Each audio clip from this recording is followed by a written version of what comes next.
my friends. Welcome to Sort of Brilliant, a show where the characters are made up and Hogwarts house sorting absolutely does matter. My name is Rachel. And I'm her best friend and co-host, Lauren. Every other week, we're going to invade a fandom and determine whether your favorite character belongs in Gryffindor, Hufflepuff, Ravenclaw, or Slytherin. There's bound to be some arguments along the way. But in the end, we're always right. Well, according to us. According to us. Hi, everybody. Welcome back to another episode of Sort of Brilliant. Hi, Lauren. How are you? She's here with me as always. Yeah, as always. Rachel's just here doing the podcast on her own today. She's going to argue with herself. That would be really fun. You probably could. No, you couldn't. I probably could. No, yes, I could. No, you can't separate yourself. You think you're right, so you won't argue. You'll just be like, good job, Rachel. Yeah, I know. Nice job. I'm going to do the rest of this podcast in third person. Rachel will continue to do this in the third person. Rachel has another announcement to make. Rachel has a very special guest on the show today. Lauren does too. See, this doesn't work, Lauren. You can't give me all the power. Hi, Jenn. Hi. Hi. How you doing? Oh, I'm doing well. How are you all? Doing very fantastic. Well. Fantastic. Yay. Tremendous. Oh, so excited to be here. Thank you for being here. We've been on your show twice now, and this is your first time on our show, so we're very excited to have you. All the responsibilities on us, as Rachel was freaking out about earlier, and her Gryffindor tantrum. It is really nice, I have to say, to be a guest on one and just be like, oh, cool, I don't have to prep anything today. Like, I can just show up, hit record, and I'm good to go. It's so great. I loved being on yours, too, because for the exact same reason. I was like, whoa, this is awesome. I just got to chat. So nice. Also, you gave us the courtesy of only having to rewatch one episode. Rachel and I, 2 hours ago, went, I don't remember what the show's about. We're like, you know what? All the episodes. Yep. All of them. Every single one. Yeah, that's sort of the thing with this podcast. It's like you're going in depth with the characters. So if you don't remember every little thing, you sort of get like, oh, do I know what I'm talking about? Yeah, exactly. Yeah. I would imagine. But once you start talking about a show like the one we're going to talk about today, it spirals. You can't stop talking about it. Yeah, exactly. Rachel and I have really interestingly, too, started talking about confirmation bias because we're rewatching Supernatural, which they are our touchstone characters. If we're like, what does a Gryffindor look like? We look at Dean Winchester, you know? And we've been watching the first 3 seasons and been like, oh my God, they are such the characters that we think they are. And I was like, I'm not even sure if that's true, but we'll never see it any other way now. So. You know what? It is true because we see it as true, and thus we're the official authority. We put that on our logo. So yes, you are the official authority here. I believe your intro also says it, that you're always right. Yeah. You know, I like to think we are. Yeah. I don't know about everybody else who's listening, but I hope they agree. Nobody has fought with me directly yet, so... That's true. Just gonna take. We always welcome it at the end of episodes. We're like, and if you disagree, feel free to come find us and argue. But you know, Lauren, that might be vaguely threatening. Yeah. So, no one's taking you up on it yet, though. Yeah. So that's probably a good thing to meet someone random on the street. Hey, I listen to your podcast, and I would like to have some words with you. We haven't gotten added directly about it, but we've seen talk adjacent where they're like, fun. That is which is the infuriating worst. Because we can't go fight them. Because then you're that person online and you're like, oh, come on, guys. Yeah, we can't do it. Well, today we're talking about the amazing, incredible Mythic Quest. Yes. Which, oh my God. I will say too, actually, we have not, besides Hannah, but Hannah's part of the podcast, we have not yet had a guest where we weren't shit sorting. Rachel and I do know Mythic Quest. We love Mythic Quest. We've seen all of Mythic Quest, but Jenn knows it better. I'm just gonna say it as a fact. She's been studying it. So. Thank you. It's not shit sorting, yeah. I like to consider myself the authority on Mythic Quest at this point. Claiming that title now. If you're listening, can I have a T-shirt that says that? But no, I mean, I rewatching it for our pod, I've just been like, it's just so deep of a show sometimes too, that I just think that, you know, it set itself up as this like workplace comedy, and then you're like, oh, I'm crying. I'm sobbing on the floor watching this episode unfold. Yeah. So, it's up on you. Rachel actually came to visit last week, and she hadn't seen the last 4 episodes of season 2. So like the CW, and then My and God. then, the finale, and also the hospital. And so we watched the CW, and she's like, "How do I love him when he's so awful?" And then, You do. right, exactly. Like, what did they? I was like, I don't know what the show is doing. And then the hospital scene, the noises coming out of her, she was like, laugh, sob. She was like, "This is hilarious," but I'm also so sad. It's one of those shows where you're like, okay, cool. So this is supposed to be silly and fun and funny. And then it is all of those things. And then it like packs this immense emotional punch that you don't expect. And it comes out of left field. Like in Juicebox, like I was full on sobbing, like as you have like Ian and Poppy scene and her singing. I'm just like, ugh. And then I got chills and teared up in the CW backstory when you see the Pong reflection like in his eye. I was just like, yes. The show's little so good. cuts where he's just like looking at Peter and then it flashes back. Yeah. With no Yes. music, no sound. It's just the younger face and the older Yes. face. It's like, I how love is this it. emotionally touching? I Like, know. these aren't even them. No, and you cut back to CW saying something like, "I'm gonna fuck your wife," and you're like, "Whoa!" But it's so good. I don't know. There's something in the water over there where in the writers' room where it's just like talent. They're just injecting talent in. It's insane. There's no weak link in this cast. There's no writer or staff person on the show that is less talented than it's like they literally pulled all of the most talented people and put them in a show together Mythic Quest. and then put them on a streaming service no one is watching. Yeah, and that's true. And then like, I mean, the hope is obviously like more people start to get I think they are. I think they're getting there. Too. I think Ted Lasso grabbed a lot of people, and they're about to come in for season 2. I think that's hooking people, and I think people are getting surprised by Mythic Quest, which I think is how a lot of people watch it, and it's a good way to watch it. It does kind of sneak up on you and how heartfelt and good it is. So I went into it expecting nothing, but I know. Always Sunny. Oh. Like I was just like I love these people. Yeah. Oh, yeah, but we want it to happen that way now, like to grab people now, so that in 5 years from now we don't hear what Mythic Quest was. So we good. don't need another Community. Yeah, no one was talking about it. I'd be like, I have the receipts. I did a whole podcast about this.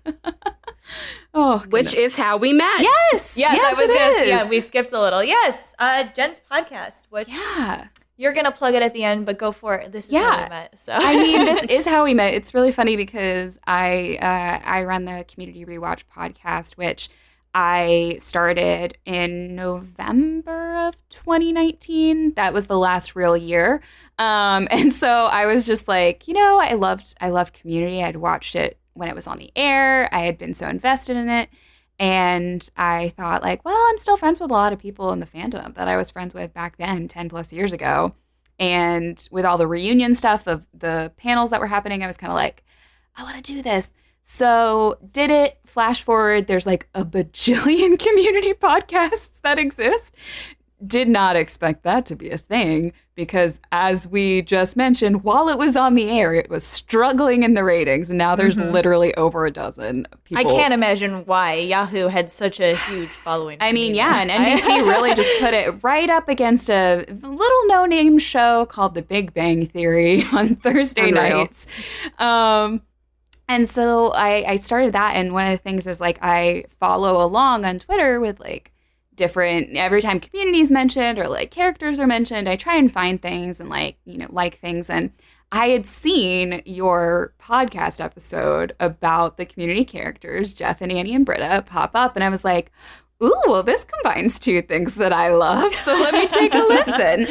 And I was so enamored by that episode, and it made me rethink how I thought of sorting. And it all made sense to me, but it was like, it was clicking like, okay, so this is beyond the kind of stereotypical way that people talk about houses. So that is how I met y'all. And I was like, I need to have you on at some point. And you came on, and then you came on again for Mythic Quest. So I love forging friendships because of mutual pop culture interests. Us too. Yeah. I loved the reaction to Ravenclaw Britta. It was just Yeah. I was like, what? But it makes sense. so great. How have I never thought of this before?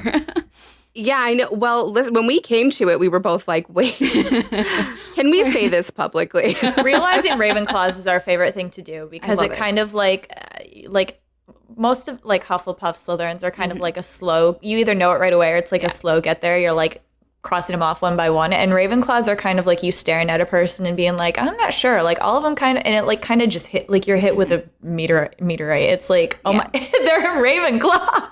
That's crazy.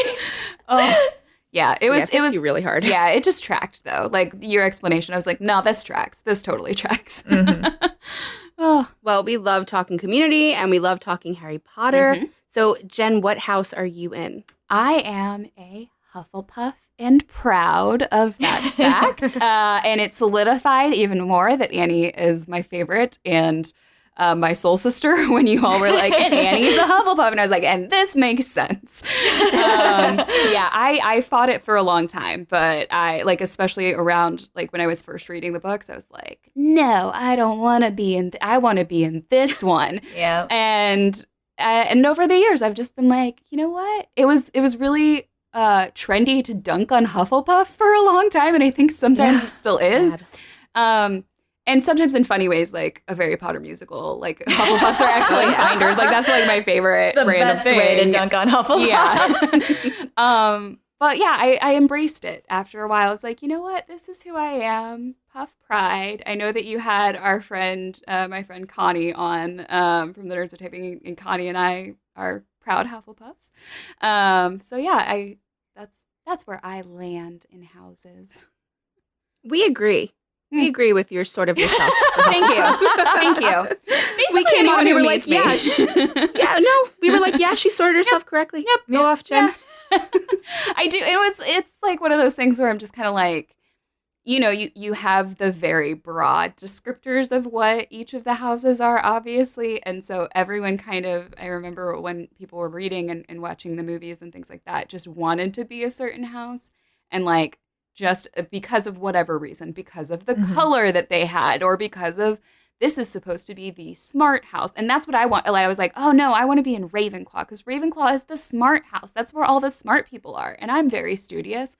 And then like the more I realized it and like took like the sorting test in Pottermore and it put me in Hufflepuff, I was like, well, I guess I am. And then the more I've like learned about myself in other personality tests, I am an INFJ, Enneagram 2, Hufflepuff. That is me. That is all you need to know about me. Like, that is me in a nutshell. Funny. Oh, you and Rachel are Enneagram buddies. Well, I'm ENFJ and Enneagram 2. Yes. Yeah. But we have the exact same experience. I wanted to be in Ravenclaw so bad. Yeah. Oh, I wanted to be in it so bad. I know. It was just... I never wanted to be in another. Very I feel like that also very much tracks. Lauren. But yeah, no, I embraced it at first because obviously I was like, Hufflepuff dorms are near the kitchen, which automatically makes them the best dorm. So first off, we got that going. But then like learning more about, oh, okay, this tracks with my personality and how I see the world and myself. So I feel like I've embraced my Hufflepuff. And did you grow up with Harry Potter? Or I did. Was it, you did? I mean, I guess what are we called now? Geriatric millennial, like elder, like I'm an elder millennial. So I'm 32. So like I am older, and so I remember when midnight showings were actually at midnight. I definitely went to go see the last two, part 1 and part 2 of Deathly Hallows at midnight. And so I grew up reading the books. There's a fun story of the fact that I now have all of them. I think I just snuck them and stole them from my family because technically my brother and I each bought one copy and we would share it because it was like, well, we live in the same house. It's pointless to buy like 2 copies and spend extra money. We'll just share it. Well, I cannot remember which book it was. I want to say it was probably 4 or 5. But while reading one of the books one summer when it came out, my brother and I had a system where it was like we trade the book on and off. No one gets to keep it for an an extra amount of time or whatever. But we fought over it because I was like, no, it's my turn to read it. Like, you've had it and you've had it for hours. And he's like, no, I just started this. I need to finish this chapter. Da, da, da. My mom took the book and put it on top of the fridge because we would not stop arguing about whose turn it was to read the book. So she was like, go outside. None of you are reading the book for like the rest of the day. You can do it tomorrow. And I was like, I feel like that's like one of the few times in parenting where a parent is like, do not read anymore. Please stop reading and go do something else. But I grew up on the books and Harry Potter lore and everything. And I know that you've talked about it. We've talked about it on our show. Like, J.K. Rowling is trash. And I do not support her. And she's doubling down. So. Yeah, I know. Yeah. I can't. And so there is this like complexity feeling wise of like this series that I grew up with that has such a tie to my life, and also the fact that the person who created it is garbage, and like also that the books really didn't have great stuff in it. And we talk about this a lot. Like, I chalk it up to also, when I read these, I was young. I literally did not have critical thinking skills that I do as an adult. Like, I was a child, and even like into young adulthood when I was reading this. And so now looking back on the series, the movies, the franchise itself, being able to see the flaws and acknowledge them for what they are, and like you all are doing, and taking the good stuff and owning that and saying like, I can appreciate this while also dismissing and saying like, this is not okay. Like the stuff in the book that is not okay, or that was wrong that we didn't see at the time, or just J.K. Rowling in general as a person and her beliefs and things like that. Like, you can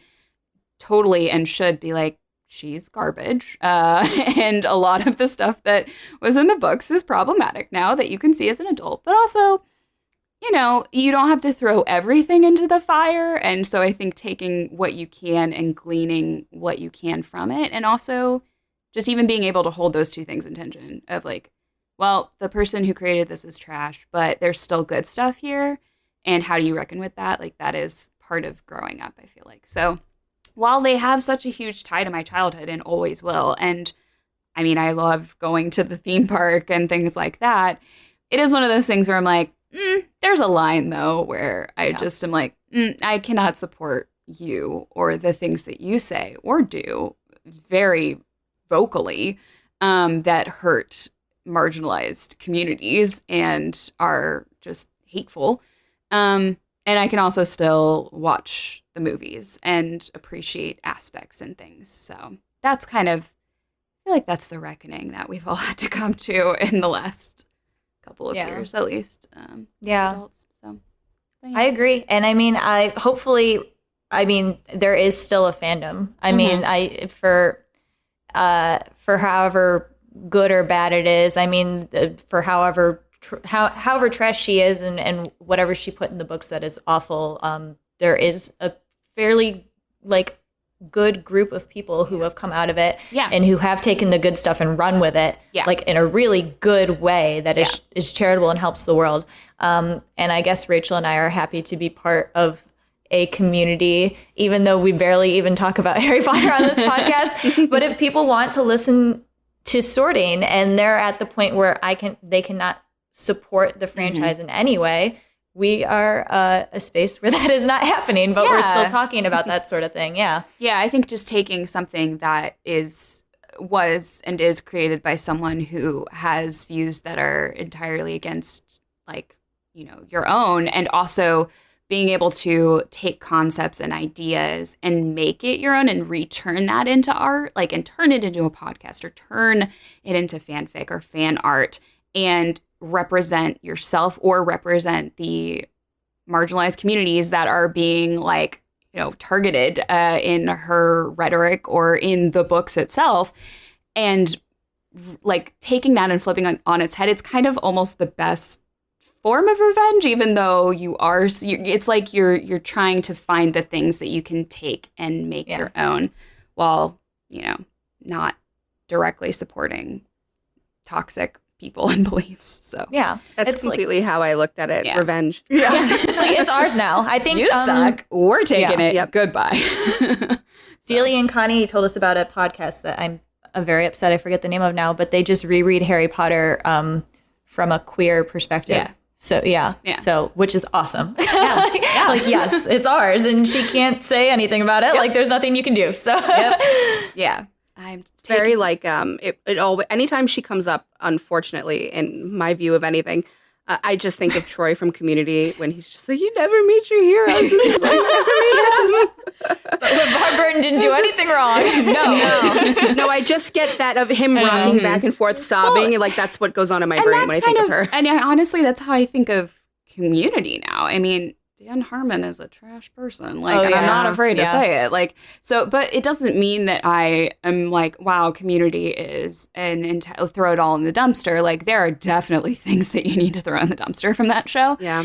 And I'm not afraid to talk about it because I think the moment that you start to elevate the person who created it or the thing above criticism is where you get into trouble. It's like, you can still, appreciate the emotional tie and things about Harry Potter while also being like, J.K. Rowling deserves to be in the dumpster. I can podcast about Community and be like, Dan Harmon is kind of a garbage human being, and also still love Annie Edison as the character that she is. It's complex, but I think that, I don't know, we exist in a world where it's really hard to do that, and it's hard to reckon with that because everything that we, post can just be so cut and dry, and it's easier when things are cut and dry, and it's easier when you could just be like, I'm going to throw everything in the trash can. Nothing is good about this. Emotions don't work about like that. Yeah. So that's the problem, and it's really hard to reckon with, and it's something that I've had to reckon with over the years. But it's also helped. I feel like it's helped me become a better person and a better critical thinker, is to actually reckon with like, what is wrong with this? What is good about it? What can I deal with? And where do I draw the line as far as, supporting things and all of that goes. So, yeah.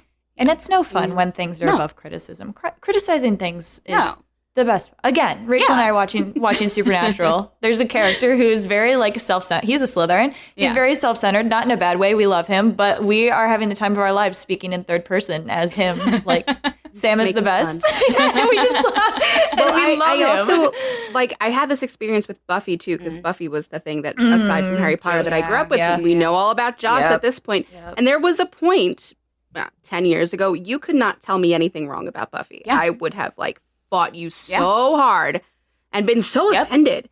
And now I'm like, this episode was trash. But I still love it so deeply, but I can critique it. And I think that means I'm a good fan. Yes, it does. Because at the end of the day, I was the same way. I mean, 10 years ago, if you look at things that I posted, it was like, Community was the best thing since sliced bread. It can do no wrong. Dan Harmon is a genius. And now I'm like, oh boy, Dan Harmon is a toxic narcissist who sexually harassed and abused people and emotionally abused people.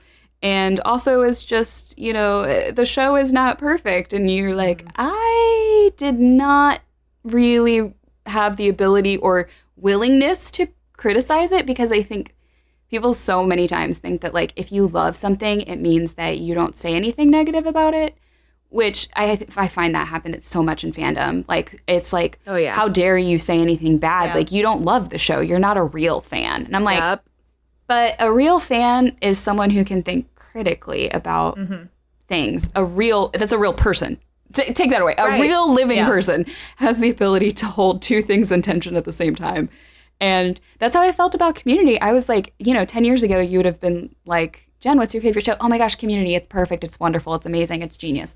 Now I'm like, there's a lot of great stuff about it, but also there's a lot of real bad stuff about it that really should not have ever existed. And that's okay. Like, I should be able to look at things that I love and also point out the flaws, because to do otherwise is to just be blatant and willfully ignorant of problems. And that's not a good thing. So it's not great. It's not great. Well, moving into Mythic Quest, which is a perfect show. I mean, honestly, no. That's I will say it is. Please don't come back to me in 10 years. And no, I really do. I really do think that honestly, like it's one of those shows that I'm like, yeah, you're being very intentional about what you do. So I have no Well, qualms. as I was sort of I went back because I was just at Lauren's watching the CW episode with Flashback, and then when he goes to see Peter, and I clicked the first episode today just to refresh myself, and there's a clip of young CW. Yes. And they switched it out. Yeah. What? They did that. They went back and added that, yeah. I rewatched that episode for God. a podcast, and I was like, wait a second. That wasn't in there. They blew my mind smart. today. So smart. Oh, they're too good. They're too good over there. Too good. I really hope this doesn't come back in 10 years. And No. It's not gonna. It's not Delete gonna. this episode from the internet. No, it's too good. Yeah. They put too much thought into every aspect of it. Yeah. You know, and they're very careful and smart in what they're doing. Well, yeah, and there's that intentionality, and we talked about this. Actually, we did talk about this recently. We just recently recorded our episode about quarantine, and one of the things that we talked about that I am consistently impressed by is the way that people talk about Rob as a showrunner, as a person who's a creative. And, you know, the reason that I remember, and Chelsea, shout out to Chelsea for reminding me, but when we talked to Ashley Birch and Charlotte Nickdow, they had mentioned that one of the reasons why quarantine even happened was because, well, one, they wanted to do something, but also Rob and the rest of the EPs wanted to make sure that their crew was employed and that their cast was employed during the pandemic. They were like, this is really important. We really want to make sure that everyone still has a job. And just even that, just hearing that, I was like, that's so wonderful to hear. And then to hear stories from just everyone who's talked about, if you listen to Questy Besties, if you have listened to our episodes with Megan or Jesse or Ashley or Charlotte, I have not heard a single bad thing. Like, not even just like one of those awkward skirting around the question things. It's everything has been just effusively like, this is a great environment to work in. And I love to hear that because, again, I shouldn't be surprised when men in power turn out to be good people, but also, shouldn't I, though? But yeah. And also, shouldn't I? Given the track record of men, it is very encouraging, I think, to know that the show that you love and support, also from the top down, has just such great people and intentional, thoughtful people working on it, in addition to just being mega talented people. Like, I love it. That's why I love the show, too. It's just like, oh, everyone is very thoughtful and intentional about what they do and what they create. Yeah. So. No, they really are from the top to the bottom. Seriously, Yeah. I love hearing this from you too. Like, Yeah. I love that you're to hear that it's not, there's no like awkward trying to get around it or whatever. Like, nothing. It just is such a great place to be. And that makes me so happy. Yeah. And I mean, like, I remember like listening to either Questy Besties or like an interview that Amani and Jesse were talking about how Rob really encouraged them to be in the writer's room. And I think they were working behind the scenes on like an episode that they weren't on because they were interested, and he was like, yeah, let's do it. Like, get in the room, get like all these things. So it's this free, open-handed creativity is one of the best kind of working environments. But just the fact that like everyone is consistently supportive and encouraging of going out and trying different endeavors. Like, Megan Gans directed an episode in season 2 that's like her first directing. And so that was really cool to hear her talk about how that was something that Rob really encouraged her to do and knew that she would do well. And she did an amazing job. So just, I don't know. I love it. It just makes me love the show more when I'm like, oh, all these people are good people and they all love each other and they love what they do. Great. And look what comes out of it. Yes. You know, like a truly, truly smart, funny, emotional. I mean, I can't say how many words can I use to describe it. I'm like going from crying to laughing so hard in seconds. Yeah. Insanity. A lot of that can be attributed to Rob's portrayal of Ian, who is the first person we're going to talk about today. Oh my God, Ian. Ian. What a guy. You know, I didn't. Well, we love him here. I love him too. Yes. I was I don't want to say I was less intrigued by him in season 1. I think doing a rewatch was super helpful because like in season 1, and I talked about this on our pod, I was so primed to like align myself with Poppy because I was like, yeah, she's the woman. Yeah, she's being treated badly. And then season 2, I was like, what is going on here? And then I was rewatching season 1 for a pod. I was like, oh, it was all there. I was just overlooking it. And Ian, I love complexities and complex characters. And Mythic Quest is like, let me give you every single character, and they're gonna have layers upon layers to them. It was one of those shows that when Lauren and I were watching it, we were just like, thank you for the content, because everything is a character analysis. I said this about Community too. Mm-hmm. It's like every episode is in itself an analysis of the characters. Yeah. Even from like the minor jokes that just hit you out of nowhere, all of it. And Ian is fascinating. He really is. He's a great one to kind of zone in on. Oh yeah, the layers. Well, he's a drama queen. He's an egomaniac. But he's also very endearing. Mm-hmm.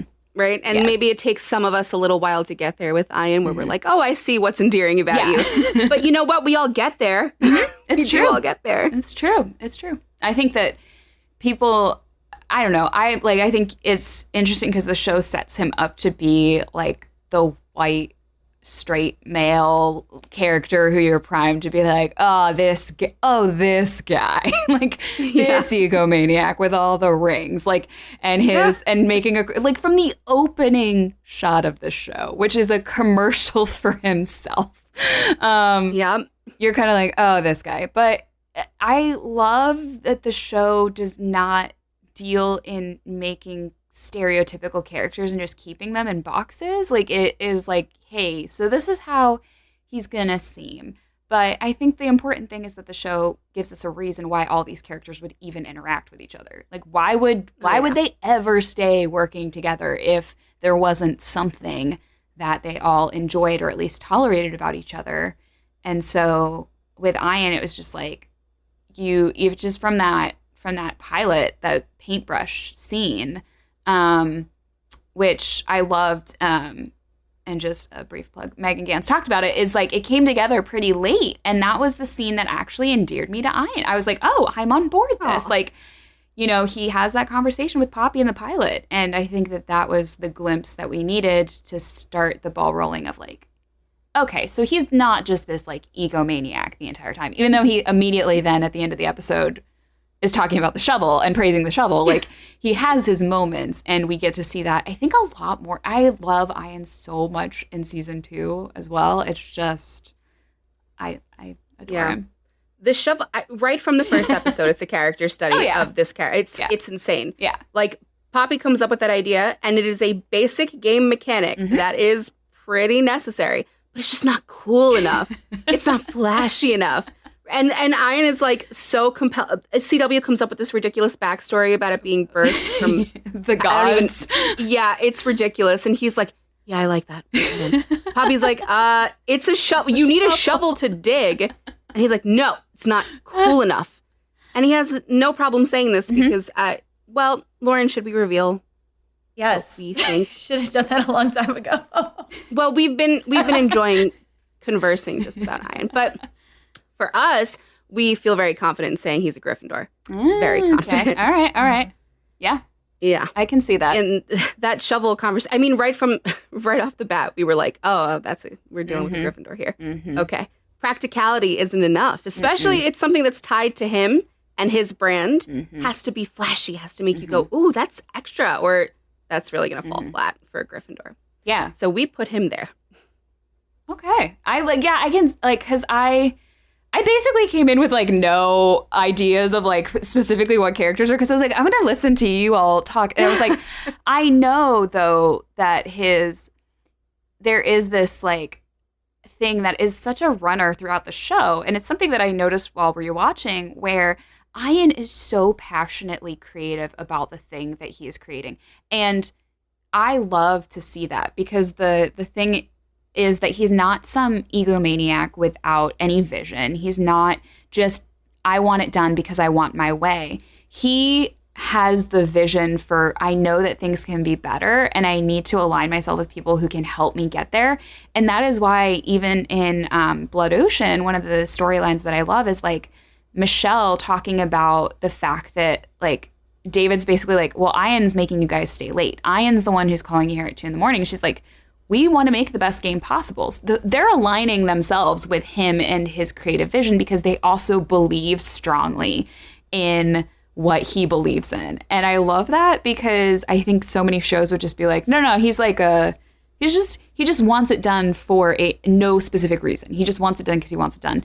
And Ian, what's so important about him is that he cannot always execute what he envisions, but he aligns himself with people who can, and he knows that the game can be better. He knows things can be better.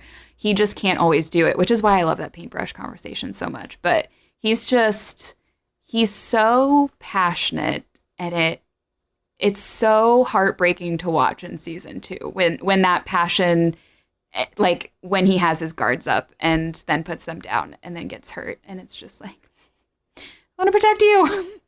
I'm sorry. Yeah, and it's hugely Gryffindor. It's all passion. It's all passion for his game, for his legacy, and he's definitely calling it his legacy. Yes. But, he opens up more and more to sharing, but still, it's his baby. Yeah.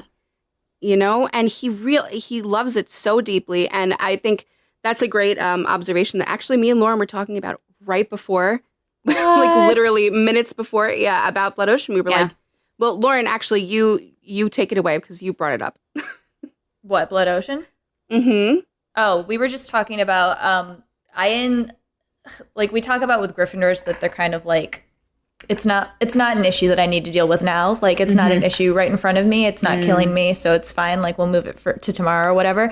But Ian is very much like that in his creative process where he's like, Blood Ocean. And Poppy's like, what is that? What do you want from me? And he's like, I don't know what it is. That's not my problem. That's yours. Like, just build it. Like, but then actually that episode kind of explores that because Poppy's like, you need to tell me what it is. And he goes out and infects his hand in seawater and like the whole like dramatic artist creative process or whatever. And he comes and like, this is so like important to their development too, because he comes back and he's like, I don't actually know what it, like, it's the paintbrush thing all over again. He's like, I have this like, Ian is very much big picture. He is not details and like how do things work. He doesn't do calendars. No, he's big picture. He's like, I have this big, gorgeous, beautiful picture, and like I don't know how stippling works. I don't know how to make that line like go straight. Like that's not a me thing. That's a Poppy thing. So when I say Blood Ocean, pull it out of my head and do it, and Poppy does. But he's like he's so big picture, and he's so. That's another thing I like about Ian too. I was thinking about like the very big thing for Gryffindors that Rachel and I look at is like, what is their responsibility? And I was trying to figure this out because I felt like it was like, yes, he very much wants the game to be good, like as good as it can be. But I felt like it was almost too shallow to just say that's his thing in life. So I was trying to think more about it.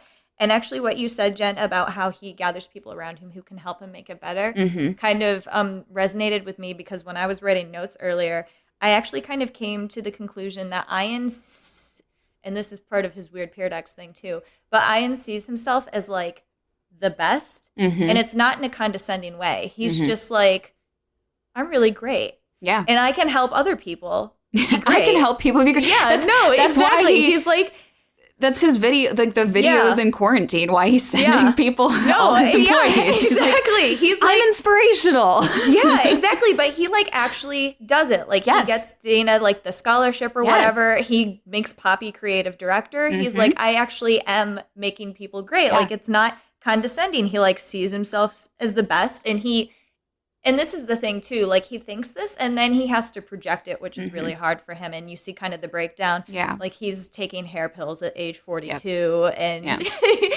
fainting because he's not eating. And yes. And like ripping himself apart because he knows on some level that he's not the best about some things. But but he's like, my responsibility is to be this great person for other people. And when that starts to fail, that's an issue for him. Well, you touched on something, a couple of things that like made me think of just different scenes where we see this very evidently, where it's like, what is his responsibility? And his responsibility he sees as being the best, because everyone needs him to be the best, because without that, they're directionless. And it's really funny because in season 2, you have that scene where Poppy and Ian go to the art department, and Poppy is like, there's no way that they're going to be able to craft like what this means. And they do. And it's because he's like, you guys get it. Like, he has this vision that he's able to inspire other people to get on board with. And his thing, though, that you're talking about like, staving off responsibility. Well, you see that super clearly in Blood Ocean. Like, Poppy, their whole confrontation is her being like, you have been so one-track minded with Blood Ocean that you can't even, you've missed that David got fired. Like, your job and him, that's why I liked that little scene of like him scrolling through all the messages where everyone needs him, is because Ian's so great. Like, he's genuinely so good at inspiring people, getting people to do what they don't think that they can do. And like, that is what, with Blood Ocean, like, that taps into, he knew Poppy could build something amazing. He didn't know what it was, but he knew that she would take that and make it something that was even better than he could conceptualize. And she does. But also, I think with him, the problem is that he can get so wrapped up in that self-involved, and not always in a bad way. Like, he's trying to do good, but at the cost of other people and at the cost of having to make the hard calls and hard decisions. Like you see in Blood Ocean, like, he eventually is the one who steps up and has to do the thing that David didn't do. He has to be the leader, which means doing the hard things sometimes. And he doesn't like that part of the job necessarily, which is just really funny to watch, because he's so good at inspiring people and getting things done and making the game. And I think that for him, there is this, when we talked about Brendan, about like this legacy of this guy who was abused as a kid by his dad and took his name and turned it into something else that was empowering. And I think that is Ian in a nutshell, is like taking something and making it the best that it can be. And that is, you see at the very end of season 2, like, that is his legacy. And then he has to reckon with that. Like, well, if I've done that, then what is my legacy? And I think Ian is a true creative. Like, I think he's just so good at being creative and having ideas. And he's smart enough to surround himself with people who can do what needs to be done that he doesn't even know, the ins and outs of. And like, he may not be the best at managing people all the time or like having those conflicts, but he's genuinely really good at his job. Like, he's he's made a incredibly successful game for a reason, because he's good at it. Yeah. Well, you touched on a couple of things that I had. Like, first of all, I am so surprised every time I think about this, but Ian actually has a really strong, what is perceived to be correct moral code. Like, he treats people well. Yes. And he works really hard to do that, which is like Rachel and I were talking about earlier, like when they say they're sending Dana to college for free or whatever, and she's like, oh my God, thanks. And he's like, I don't fucking care. Get out of the office. Like, he'll act like that, but he actually treats people really well. And like, it comes hand in hand with putting on this strong persona. Like, he is a natural born leader. And you see it from the very, very small flashbacks we get of him starting Mythic Quest, like when he's really young and like presenting it to Montreal, and him going to get Poppy and going to get CW. Like, he's a really good leader, and he puts it all together, and it is going to fall apart without him. Like, CW and David are like, Ian's the greatest thing to ever exist. And like, those first few episodes, I'm like, what is Ian doing? Like, he's walking around, just like waving at people. But then also, like, he does have that deep understanding of how everybody at Mythic Quest works, and is good enough at being able to say, I can't do this, but somebody else is going to do it for me, and they're going to do it great, and they're going to do exactly what I want. And it's also like Rachel and I lost it at the sign here episode when you know, they are given animal personas. I gave it away. And Ian was like, I'm a lion. Yeah. You're like, and he has that line where, you know, he wants to know what Poppy was or whatever, but they're like, she's like, why haven't you all signed yet? And he's concerned about Poppy. But then he's also like, Carol's like, but why are you really here? And he's like, well, I'm the boss and it's my right to know what everybody is. Like, a lion needs to know their pride. I'm like, that's very, I mean, yeah. Like, you just want to know. You just want to know how people are working here. Yes. The need to be the whole alpha personality, right. which also comes from the deep insecurities. I mean, you see how deeply insecure he is, even in the second to last episode in the hospital, where he's just, can you just pet my head and sing to me and sing to me, and he sing a song pouts out his lower lip. I can't. Yeah. It's just like, and there is that, you know, in any other show that would feel overwrought or trite if we hadn't gotten the development that we got from Ian, if we hadn't had those moments where, you know, even we were talking about, like, he gets so pouty in Brendan, like he sulks in the car, and there is this like ability that he has to be vulnerable, but it's a choice. It's a very conscious choice. He does not do it just with anyone. And so I think that it makes it more valuable to him when he chooses to be vulnerable. And when it's not reciprocated, it is like a rejection, obviously. And that is something that is really like a trigger, obviously. Yeah. I've got that on here, like, you know, with rightness also becomes what is wrong. And Ian's like, it's wrong when I share with you and you don't share back. That's rude. That's wrong. Please like, I open myself up to you. You need to do this back. But even watching, because, you know, you watch that interaction and Please Sign Here. And I think what's really funny is that so many people I saw were so gung-ho to jump on Ian for what he said to Poppy at the end of that episode. But I think it was so important to note that Carol is also present in this conversation and knows that Poppy crossed a line, and she sees what's happening, and she's even being like, that is not right. Like, that is wrong. And the fact that Ian sees it as a betrayal, as a rejection, and as something that is just fundamentally wrong. It comes back, obviously, in Juicebox, where he tells her, like, you were not even able, like, what is that about? You weren't able to be right with me. Like, that's not right. It's very Gryffindor, too. Like, you're my friend. Like, how are you hurting me? And he, like, that's the thing is, like, he legitimately, that first moment before he even starts crying, he said, he's trying to get out, like, I thought we were friends. And Poppy is so confused by this. But for Ian, it's like, there is no question, like, that's wrong. We're friends, aren't we? And like, again, Poppy is very like, no, we were fighting. We're supposed to hurt each other. That's the point. So I was going to be mean to you. So I said exactly the thing that I knew would hurt you. Like, that's our dynamic, right? We're mean to each other. And then we apologize. And it's like, no, for Ian, it's like, I see you as a partner, as someone I chose to carve their name into this pillar alongside me. Like, that is something I chose.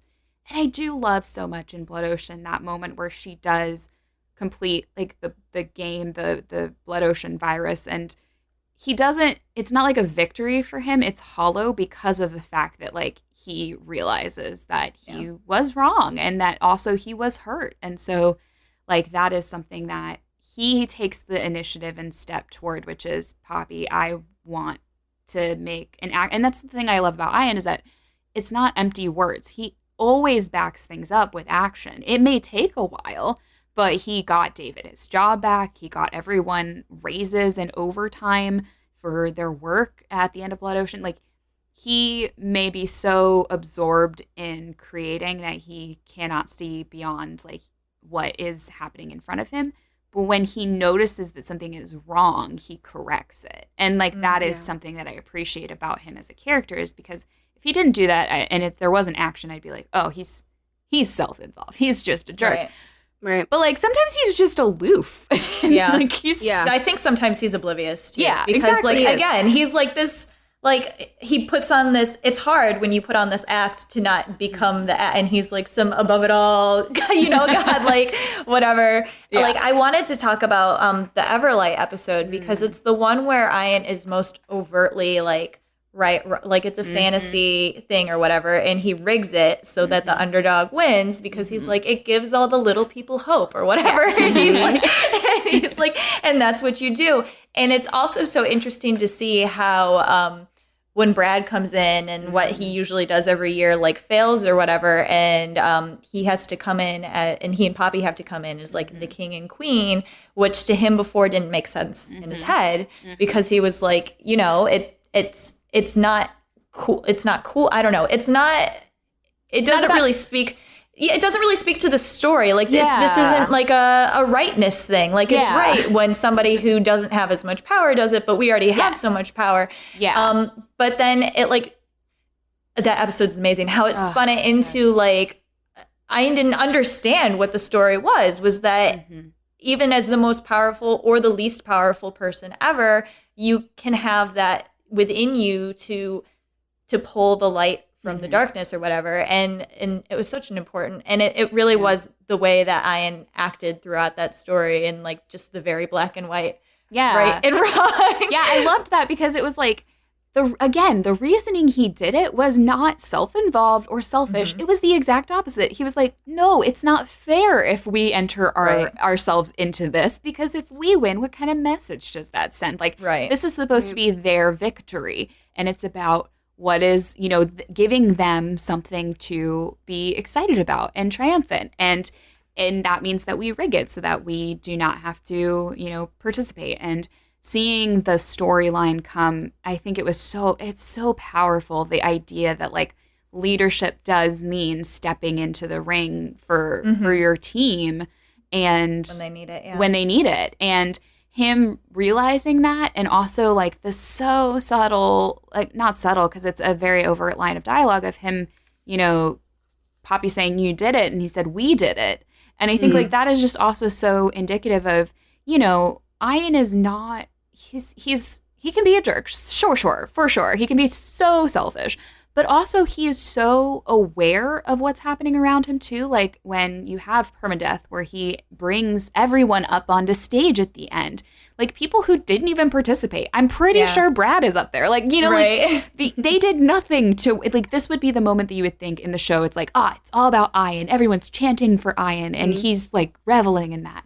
But what he revels in is having his team alongside him. And I think that is such a good example of like, why is Ian a These good are the leader? people I've nurtured. Yes, these are my them people. Up here. Yeah, they're my people. Yeah. They're my team. And which I think that really comes full. Like you get to this point and you're like, how could he leave Mythic Quest? And it's like and it's so funny because it seems like a one-off line where Poppy's like, aren't you even like a little depressed? And he's like, no, I'm over it already. And then he's like, maybe that's what makes me such a bad dad. And it's supposed to be like, haha, funny. You abandon people. But that's not what it is, right? No. Like he did it. That was the storyline. It's grown up. He's brought it to where it can be. And David can run it now. David and Joe, I guess, can run it now. And he's brought it to the point that it needs to be at. And he's going on and now nurturing Poppy and propping her up. He's like, you're going to build the game that you want to build. Like this thing that you wanted to do that couldn't be in Mythic Quest, we're going to do that now. And like that's just his thing. Like he just keeps nurturing. The logic of someone else needs me more. Like we talked about that when we talked about Brendan, about this logic that he has of like, well, I would have been a bad dad, so I'm it's better off that you didn't have me around. And there's that same kind of logic of like, you know what? I have done all I can, and Mythic Quest like no longer needs me because they're okay on their own. They'll be okay on their own, even though they don't see it. I see it. And that's what matters. Like I can see it.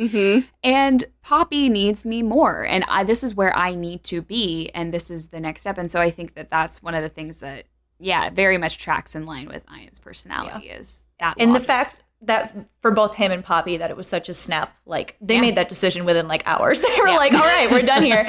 Speaks to Poppy's house too. But and then the way that like the way that they decide to stop fighting and they're immediately like buddies again is very, But Rachel, do you want to talk about the Gryffindor paradox as the resident Gryffindor who presumably understands this? Because I can't, I think a lot of it stems from when you know that you are good at something and you feel confident in that, which for Ian would be creative control, would be being a natural leader. That's where you see the that confidence. I am the best, and I'm, I'll prop you up, and I know exactly what to do and say to help and to get this to be the best game, the best scenario, best workplace, whatever that it can be. And he feels the utmost confidence there.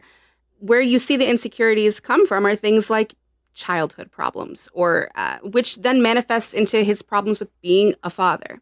So it's really not, we make a lot of jokes about the Gryffindor paradox and how it's like, how can you be so confident and so down on yourself at the same time? It just doesn't make sense that could both fit in one person. But you can literally track it in Ian as you go from the first season to the second, especially Brendan, which I was so happy that we got to talk about Brendan on your show, because that was such an important episode to see exactly what we're talking about here too with the ending of Mythic Quest for him. Mm-hmm. He thinks he knows when it's time to back off or when it's time to move on from that. He's confident in what he's been able to give it. So for Brendan, maybe it's money, right? And making sure that he's supported that way. And he gets to see him be Pootie and be so successful. And he's like, okay, I've done the right thing here. And then it's the same thing for Mythic Quest. He knows when it's time to go and move on. And, just because he's confident in that, it doesn't mean that he's not going to go home at night and still feel bad about certain things and play it over in his head, which I'm sure someone like Ian does. Yeah, well, I mean, you see it in the hospital when he's like, Poppy, did you think the game was good? And she's like, what does it matter what I think? Like, Montreal loved it, everybody loved it. And he's like, yeah, but did you think it was good? And she straight up was like, it was shit, and I hated it, and it was contrived, and it was awful. And he was like, see, you're the only one who would see that, who would see it and also tell me that you saw it. And then he was like, I'm faking. Like, I'm faking all the time.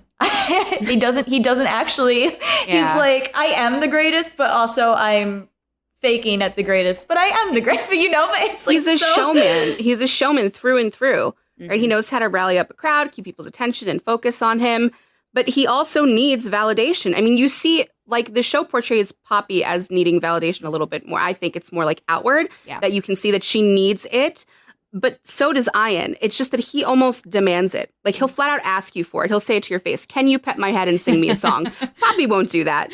No. She wants to let her work speak for itself, and Ian has to put on a show along with his idea. It's so interesting, though, because, season 2 is just such a brilliant character study in these two that I'm just like, oh, this makes so much more sense of, Ian knows that people need to be inspired. It goes back to Everlight, right? Ian knows that people need inspiration, and whether or not the game is rigged does not matter. What they need is this. They need inspiration. And so I think, Ian being like, my team needs a win. Now, does he fully believe in the game? No. But is he fully confident for everyone else because everyone else needs it more than he does? Or so he says outwardly? Of course. And Ian puts in the work, but knows that and that's what's I love so much about Ian as a person. And it goes back to again, he knows that he cannot execute everything that he will make the game the best. And that's why he decides to leave is I've run out of idea. This is it. This is how good it is. And anything that I do right now is just contrived. And I've seen that it doesn't work. Whereas I think with Poppy, her validation is I just want people to tell me that I'm great all the time and don't have to do anything to earn the greatness. Whereas Ian's I want people to respect me and to be around the most talented people. And I want to give them what they need too, but also secretly, I really need validation. But it's interesting because he doesn't need validation from everyone. He needs validation from Poppy. True. And everyone else thought it was great. So he got all the validation he needed. He needed honesty, and he knew that what everyone else needed was a functioning game. They needed their jobs. They needed to have something for Montreal. He created it. But what he really needed was honesty and vulnerability with Poppy. And so that is what he ended up getting, though, in that hospital scene and that's why he's I know, I know it's bad, but everyone else needed it. And what I need from you is for you to tell me how things really are. You just spoke to one of my favorite moments. It's like the second episode of season 2 when Ian is teaching Poppy how to be inspiring or whatever, or trying to teach her. Yeah. And you said something actually that struck me, that Poppy doesn't want to have to work to be praised. And I kind of see that, but I also think it's like, it's not necessarily that she doesn't want to work. It's just that she wants to be praised for being her. Yeah. She's like, I'm really talented and I'm really confident in my talents, and you need to acknowledge that all the time, always. Yeah. And so when Ian is like, just want people to look at me like a god. Right, is that too much to ask for? I want people to look at, and like, I don't want to have to like put on the show that Ian's putting on or whatever. So when he's teaching her like how to be inspiring, because she sees him as somebody who is naturally inspiring. So she's like, how do I do that? Like, what are you doing? I want to do that. How are you doing it? But it's so funny because she wants to imitate it, but her imitation is so hollow because like you see Ian being so like, you see him being inspiring, but also inspiring other people to create and teaching. Like one of the things that Ian is, he's not always able to explain his vision, but he's good at coaching people to like work toward their vision. Like he's able to tell the art directors, and he's worked with them enough to know how they operate, to be able to like get on their level. Whereas Poppy has the opportunity to mentor and teach people. Dana, and she's like, I just do it. Like, just do it. I don't know what to do. If you can't do it, I can't give you the talent. Like, exactly. Do it. Like, And her thing is like the classic, like, it's better done if I do it myself. Right. Yeah. And pushing Michelle off the computer. Yeah, exactly. Like, and so that is very much of like where the disconnect is like she cannot understand why people love Ian, but it's the idea that he is a coach and people stay with him because they grow with him. And with Poppy, it's like she wants to be inspiring, but she also doesn't want to have to like put in the really annoying work of like coaching and teaching. She wants the facade without like the work. Yeah. She just wants people to like see her and be like, and see her how valuable she is. Yeah, exactly. But you're right. Ian loves the facade.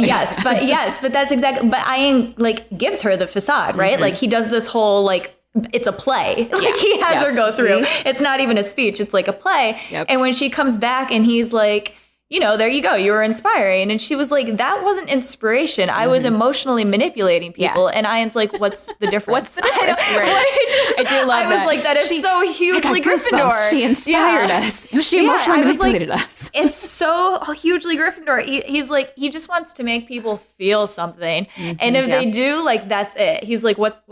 Doesn't matter how you did it. I did it for you. There you go. Like, he's just...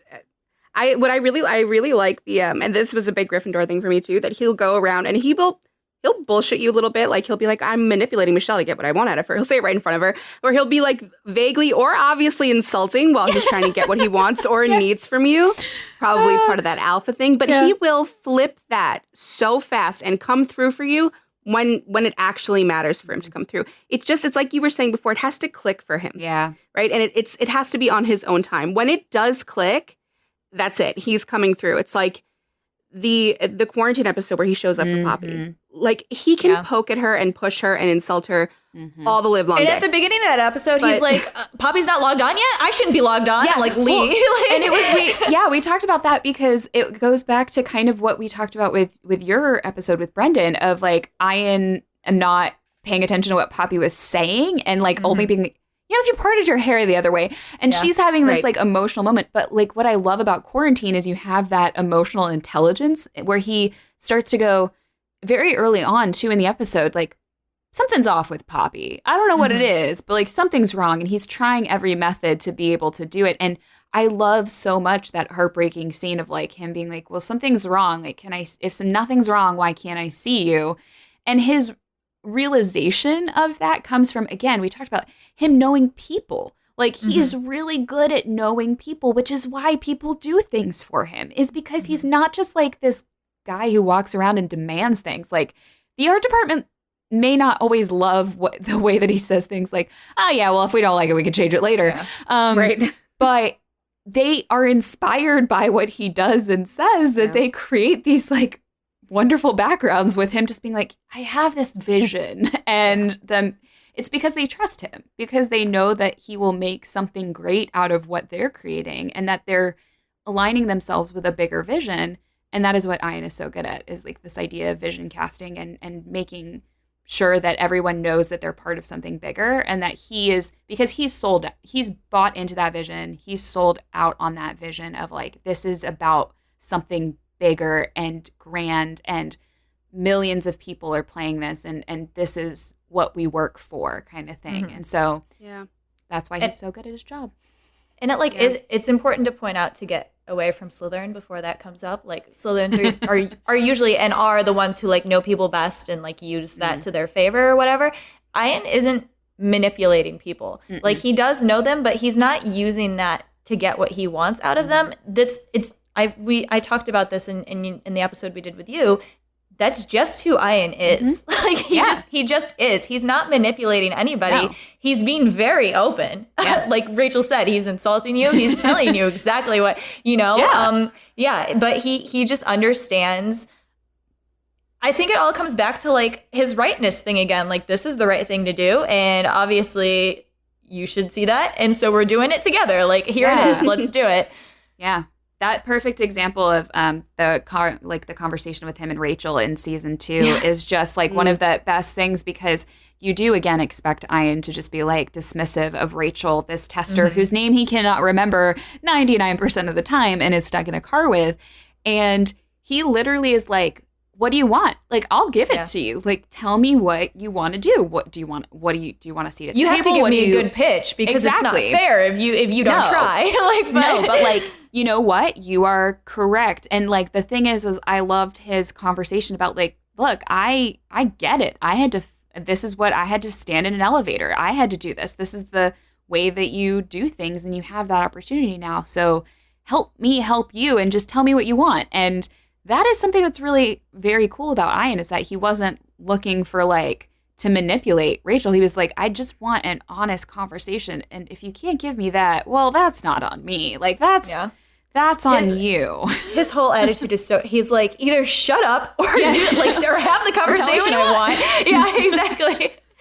Oh gosh. Or where did you have him before we had this conversation? Where were you sorting him? I had no clue. Ian and Poppy are like enigmas for me. I could have seen an argument for like part of Slytherin dynamic that he has, but Gryffindor really does make the most sense, because I definitely was like, nah, not Hufflepuff, not Ravenclaw, but it's like one of these two, and I can make an argument for each case. But like, Gryffindor is the place where you're like, yeah, now this fits. This tracks. Well, I understand the Slytherin, especially because, upsettingly, we have another one of those Gryffindor Slytherin pairings in Poppy Lee. Dun, dun, dun. The Slytherin. Yeah, that one for sure. I was like, well, that's we know where you are. After we did your episode, we left, and Rachel and I were talking, and I was like, does Jenn think they might be a thing? Because I couldn't I was like, it seemed like maybe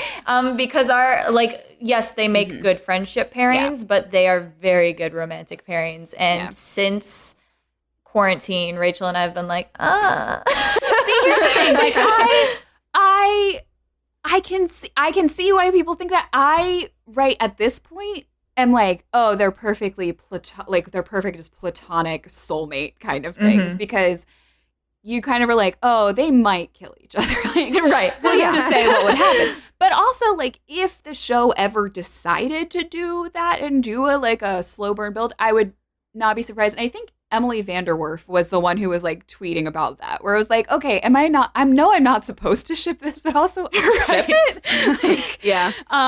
And so I was like, oh yeah, that's the very common thing of like, if they did do it, like, I would see it. It would track, but also at this point, I'm just like really happy that there is a show that I watch where I'm like, oh, platonic male female BFF love and also hate, and also just like their dynamic is so complex that I'm just like, I'm so glad that they didn't do. And we did talk about that, I think, in our quarantine episode, where we were like, I'm so glad that they just didn't do Mythic Quest as a straight up like, will they, won't they? I was like, Poppy and Ian's dynamic is so much more interesting than that. Like, it really is. That's what I was gonna say. Like, I'm not like panting for it. Where I'm like, oh, kiss, do it now. But if they do, I'll be like, oh my God. Yeah, you know, but like I'm not like dying for it. Yeah, exactly. Yeah. Like, I'm like they basically have the elements of what I would look for in my relationships and in my ships. Yeah. And it's not, and it's like they do a really good, it's so funny too. Like the only like sexual tension they've been getting is with Poppy's dream, and whenever Ian brings it up and is like, haha, or in the finale when they threw in like, I didn't mean we're actually gonna make a baby. She's like, I know, and like that's perfect. And I'm like, this is good for now. I mean, let's be real. If there is something on the internet to ship, the internet will ship it. So like, I am for sure that there are people who are like gung ho on that, and like there are ways that you can definitely read that as that. But you are like, there are those elements where I'm like, oh, so this is an element of a ship that I love, and that is therefore why I think part of why I'm drawn to their dynamic is because, like you're saying, Lauren, like there are parts of it where you're like, oh, so this is part of like another ship that I love, or oh, so this is like reflecting kind of how I feel about this other pairing. But I mean, I love that their dynamic is not like a back and forth, will they, won't they kind of thing, because they are infinitely more complex to me and interesting to me. Like, and again, should the show ever choose to do that, I'm not going to be like, this is garbage, how dare you? Like, but also I'm just like, ooh, I'm in it for the ride. I'm like, I want to see where this goes. Like, I want to see where your dynamic goes because you are so interesting together as characters. So. I was also going to say, like, they're very solid. Like, I'm never concerned that they won't not be friends. Yeah. But then I started thinking about that more, and I'm not sure how good that is because Supernatural, the two brothers are extremely codependent with each other. Like, you never worry that they actually won't get together, but it's, like, to an unhealthy level. Yeah. And then that brings me to Community in season 6 when Jeff is talking about Annie and Britta. Oh, yeah. And it's like when Annie needs something, then Britta shows up and drops everything and helps her. And Jeff is like, and that's called synergy. Like, no. Codependency. That is true. And that's like such the beauty of this is like, you're like, oh man, these people are super toxic. But also they're starting to like learn how to be better people. And it doesn't mean, and I mean, Megan talked about this when she was on our episode where we talked about the pilot is like, you know, it's just infinitely more interesting when you have characters that are so complex and are not just one way. And just because they have this revelation doesn't mean that they like immediately switch and are 100% different the next episode. Like, of course, Ian and Poppy have this really nice moment in the pilot. And then he like goes up on stage and David's like, well, why aren't you up there? And she's like, he's talking about the shovel. Like, you know, like, so Ian's not going to change overnight, but the idea that these people are going to make each other better and worse in so many scenes just makes me want to see them do that more all the time. You know, like, so I love how they gave Dana the scholarship, how they were going to get her into the school and everything. It's like they're first of all, they're talking through their eyes. They're not. They don't even have a verbal discussion. It's just symbiotic. Like, all right, okay. And they go over to the computers and they're like, "Can you go? Like, we're doing what you need. All right." They're just so annoyed. They're so ridiculous, but they're doing such a nice, kind thing. And then you see how Poppy was treating her, like earlier when she was in charge, and then now, you know, it wasn't necessarily. She didn't give her that nicely, but she did do it. It's development. It's definitely development, and I can see what you're talking about, where they go from like very kind of just toxic to development, but not like cured overnight. Like not all of a sudden a different character. They're very true to who they are. Yeah, and I was gonna say, and that's the beauty, I guess, in the Slytherin Gryffindor relationship, and also in the specific type that they are. Ian doesn't need to change because Poppy's right there with him. She's already reading she's picking up what he's putting down, and like that's just how she's functioning. And like getting into why Poppy is a Slytherin, you see it. It's so much more pronounced when she's interacting with Ian, because when she's interacting with other people, it's much less complex. It's very stereotypical Slytherin. You see her with Dana and she's like, "Where are my chicken nuggets?" And like, "You're so dumb. Like, why can't you do that? Like, why can't you just build a world that simultaneously, you know, like builds and destroys and, why you know, it happens concurrently?" Yeah, she's like, "Why can't you just like remake technology? I don't understand. Like, it should be easy." And like that's Poppy, and that is very Slytherin. But when you see her interacting with Ian, it's like there's complexity to it. Like, yes, she's extremely confident in her own abilities to make things. And Ian bolsters that. He's like, Poppy can do anything. Like, I just want this, and Poppy's going to do it. And like, well, why did you screw up this coding? Because if I had Poppy do it, then we wouldn't be wasting all this time. Like, she would have done it right away. So she's confident in herself. And Ian is like the only one that gives it to her, like we were talking about earlier. She wants to be seen as like, I don't want to have to do any extra work. This is me, and this is, I deserve praise for it. And Ian does that for her. And she does also, she gets pissy when it doesn't happen, like especially when it doesn't happen from Ian. Like when she hurt him by not sharing her fear or whatever, he knew exactly how to hurt her back. I never believed in you. I don't think you can do this, and I don't think you ever will. And like that was hitting all of the points where it's like you're just going to tear Poppy down. And it's so, again, funny as a Slytherin because yes, it did tear her down, but it was also doing that made her go like, oh, I did a bad thing. Yeah. This wasn't like our dynamic. This was a bad thing that I did. Yeah. Well, and the thing that he hits on that I love in that, because it is such a, you have those two moments where like both of them, and I think Ian knew that the only thing that was going to stop Poppy was for him to do something like that. And for Poppy, her scene in Blood Ocean, going back to that, where she blows up at Ian and says, basically like, this is why you've screwed up your kid.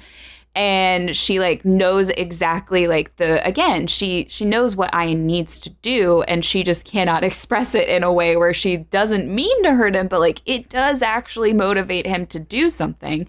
Whereas I think the important part for me of that please sign here dialogue is the very last part where he says, and you know it. And I think that was the thing where you're like, everything else is just like him insulting. But that is I know you. I know your fears and insecurities. And deep down, you know this to be true too. And that's what really guts her in that moment is like, Ian knows her. And that's the thing that strikes me so much is that you see that in that episode and in Please Sign Here, where Ian wants to be vulnerable. He knows her. He knows what makes her tick. He knows exactly how to hurt her. And the only way you can hurt someone like that deeply is if you really know them well. Like, you know how to, like, we all have done it. We all know exactly which weapon to pull out in our arsenal to hurt the people that we love the most because we know their deepest fears and insecurities. And he knows Poppy's great insecurities. So he's able to wound her because of that. And with Poppy, it's the same thing. She knows exactly how to hurt Ian the most, and it's by not being vulnerable and leaving him hanging out and feeling rejected. And that just is such a testament, one, to how really, as ironic as it sounds, how close they are, because you can't hurt someone that deeply if you don't know them that well. Yeah. And just like their constant dynamic. And I love the beginning of season 2 where you see how they are apart. And it's just so funny because one, obviously David constantly calling them basically his divorced parents or his divorce. Yeah. And just like seeing what each other lacks without the other, like what Poppy lacks, what Ian lacks is someone to challenge him and to push back because everyone's just like, yeah, that's great. I mean, that's good. Yeah. Whatever. That's wonderful. And Poppy really needs someone to believe in her. And that's what she lacks is like, he has this way of like making me feel like I can do anything. And I need that. And so you really, in that just those few scenes, you see them like, oh, this is fundamentally who the other person is. Well, that exact dynamic is basically everything you just said. It's extremely like Slytherin Gryffindor. And Ian does things with feelings. So he's like, when I present feelings to you, this is very special. And like, I'm sharing with you. And Poppy does not see feelings that way. Feelings are weakness to her. She, a lot of the time, gets really, like, she balks at emotional weaknesses. She shies away from them. She doesn't want to admit that she doesn't want to leave Ian an MQ. Like, she's not even admitting that to herself. She's like, not examining it. If I don't look at it, it doesn't exist. Like, it's like, I'm just leaving or I'm not, but I'm not going to think about it. She doesn't want to admit like her problems in quarantine. She's like, I'm not going to tell anybody about it, and it'll just go away eventually and it'll be fine. And she doesn't want to admit the like technical problems in Hera. Like, she does not want to put the emotional weaknesses out there, because then she's like, somebody's going to get them. And then the other problem Poppy has is that somebody is going to control me with them. And and that's the moments that you see her get the most mad at Ian, when he is doing he's doing feelings, and she's like, this is emotional manipulation, and you're controlling me with it because I don't like feeling things. Why now? Yeah, she shows up at the hospital like freaked out. He's had this heart attack, and then he has fainted from not eating, and she's ripping wires out of the machines. Like, but then, how could you do this to me? But then there's also that moment where I talked about it earlier in that same, later on in that scene, where he's like, I was honest with you. I thought we were friends. And she is just so not even understanding what's happening, because she sees Ian's emotion and she's like, are you crying? Like, and so that little moment, and I think just one, there's so much that we don't know about Poppy that I want to know more about. And I love that, like what you're saying too. I think everything of her Slytheranness is just enhanced by being a woman of color in gaming, like in an industry and in a position of power where emotion is weakness, or at least perceived that way. And you see just everything that she does to be calculated and in control of like her emotions, and to be seen as a competent programmer who deserves to be a leader. And she wants people to see her that way. She doesn't want people to undermine her or dismiss her. And unfortunately, that leads her to just dismiss everyone else and be like, no, like, I don't have to earn your respect or admiration. You just have to admire me and respect me. And I'm going to hurt you before you hurt me. And that's very clear in season 2. And also, like, and I think that moment when he's like, I thought we were friends, and she's like, this is how I do friendship. Like, I don't give people parts of myself. That's dangerous. But also, that's not real. She knows that's not true with Ian. And I wish I knew how this happened. I wish I knew how Ian was her person, because he is, as a Slytherin, he is her person. Like, he has wormed his way in there, and he's in on the inner circle and nobody else is. And he, for some reason, is affecting her differently than everybody else.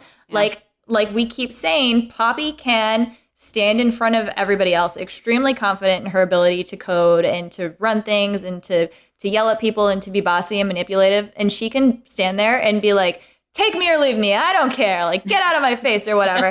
And she's like, and she can kind of pull an Ian. Like, I'm the best as me. I'm just me.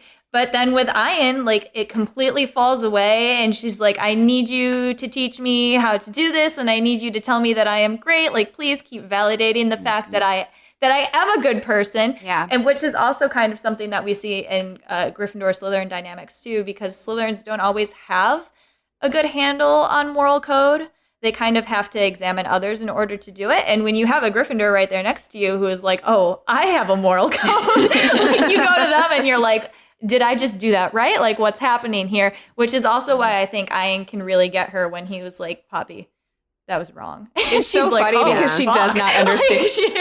She doesn't understand early on. And again, rewatching this, I'm like, oh man, I didn't even see it, where she literally is like, no, like, Brad's gonna have to learn that, like, his role isn't that important. And David's like, everyone is like, that's a bad idea. She's like, no, it's the right idea. Right. And then you see her, like, completely fail. And like, I'm just staying out of this entirely. And it happens again at dinner party. Like, no, I deserve a thing. I deserve one thing for myself, and everyone should tell me how amazing I am. And she looks for praise for dinner party, and that is her ultimate downfall. If she would have realized that, like, oh, there are things that dinner party can be used for that are not great if she would have listened and not been but then Ian makes it work, and it's like that. See, and it's like, and you also see that instance super condensed in the last episode when I forget the random programmer that they brought in, or the coder who was like Anthony. Anthony, is his name Anthony? Okay, you just watched it. That's right. When her and Ian are going to him and they're like talking about how it can't be done, and Anthony's like, I told you that months ago. And she's shut up. Shut up, Anthony. And then Ian's like, now, Poppy. And he like explains it to her, and Poppy's like, oh, you're right. Okay, whatever. And then and Anthony's like, see, I told you. And Ian's like, yeah, you got it, but shut up, Anthony. Yeah, exactly. he's like, calm down, Poppy, but also shut up, Anthony. Also, shout out, because that is Mort Burke, who is Ashley Birch's real life partner. So I love that he was in that. So he's in Mythic Quest. But yeah, no, he made me laugh. He was in Enlisted, which was why I was like, oh my gosh, like you were in another show that I love so much. But yeah, that is one of my favorite things, is like, when they're on the same page, they're unstoppable. But when they're at odds, it is a bloodbath, because they know exactly the pain points that the other has. And when they're a united front, it's really funny because you can see just how in sync they are in all of their quirks and things. And they come to the realization that they both need to leave Mythic Quest. And that's something that's really impressive. And again, at the very last scene that we have in TBD, is him being like, your canvas and your paintbrush. Like they work so well as a team. And it's just so funny because I want to see, like you said, Lauren, I want to see how they got there. Right. I want the next season to have Poppy's backstory, because I'm like, there's something that I'm missing about, we get glimpses into why each of the characters are this way. Breaking Brad, amazing episode. Yes. Perfect. Danny Pootie, again, still deserves awards for Community, deserves awards for Mythic Quest, just deserves awards. And so you see a lot of, CW's backstory. You see Brad's backstory. You see some of Ian's backstory throughout these episodes, and you hear more about his childhood. And I want to know how Poppy got to be the way that she is. Mm-hmm. And that, I feel like, I'm just like, I want to learn more about her. Yes, she is a monster in season 2 a lot of the times, but I love her still, because I want to know how she came to be this way, because there is a reason for it. Well, and so you mentioned earlier, like, some of this might be influenced by the fact that she's a woman of color in gaming, which is incredibly true, but like her end goal is, I need to be a success in what I'm doing. Like, I need to be the best at what I am good at. Like, that's the only way that it matters. I cannot remember what show this from or what character it was, but it was something like, what's the point? Oh, I was just watching Little Woman, and Amy, who is like, a painter in France or whatever, and Lori comes in and is talking to her, and she's like, I'm giving up painting. And he's like, why? Like, you're really good at it. And she's like, I'm never going to be one of the greats. And what's the point in doing this if I'm not one of the greats? And that's just so very Slytherin. And like, that's how I see Poppy. She's like, yeah, I'm really good at this, but if nobody is recognizing and I'm like not this huge success, then what's the point in doing it? Mm-hmm. And she does get to the point where she starts slipping, and she's going to do anything to get to. So like, she puts the Fortnite style type fighting in the game, which like totally degrades the game, but it made them a lot of money. And like, Montreal was like, you're a success. And Ian is the one who pulls her back from that, where he's like, what the hell? Like, this is awful and not creative at all. And like, you did it for an easy win. So like, yes, you're a success, but like, at what cost? You need to kind of refine what it is that you're going for and like what your end goal is. And he does have to take her out of that self-involvement, because she is like stepping people on the way to getting there. She's like, I'm going to do whatever it takes. And I don't care if it's a dirty win, because the way I got there doesn't matter so much as just being the success. But Ian's like, but it does matter how you got there. It's so true what you're saying. Like, she's like, but I earned it. I deserve this. Like, I deserve to be treated well. Like, I deserve to be adored and to have a team of people who just don't question me at all. That is what I have earned. It is my right as someone who has worked hard and is the best at what I do. And so it is just so interesting to see her character have that kind of trajectory throughout the show, whereas Ian, you have a lot of his self-awareness and emotional intelligence comes out the more that he gets kind of intertwined with those stories. And that's why I love season 2 so much, is because I say it, like, Poppy is a villain so many of the time. Yeah. And I love to see it because it is so interesting to unpack the reasonings why she is the way that she is and her motivation for doing it. Because her motivation is, I've earned this. I deserve to be this way. And she's constantly suspicious of everyone else's motives, which I think is so funny, because she's suspicious of Ian's emotional vulnerability. Like, again, what are you trying to do here? Like, why are you trying to trick me? She's suspicious of Ian's motivation for giving her the co-creative director. She's like, well, nothing's going to change. Well, nothing will be different. It'll be the same thing as it always is. And that is where she approaches her life. And when you approach that from that lens of, like, I need to be on guard, I need to be suspicious of everyone else's motives around me, and I need to protect myself. There's again, I'm just like, oh, I want to know more about Poppy because I love this. It's so interesting. I love that you said she's a villain, because, like, again, when we see Slytherins, a lot of the time they're, like, manipulative and they say the things that people need in order to get what they want out of them. And Poppy is very, her way of doing that is a very no bullshit. Yeah. She's like, when Brad comes in and is like, pretend to think I'm the greatest thing ever. No. She's like, why? I hate you. I fucking hate you. And she like tells him, and she'll like, tell David, she's like, I'm tired of this or whatever.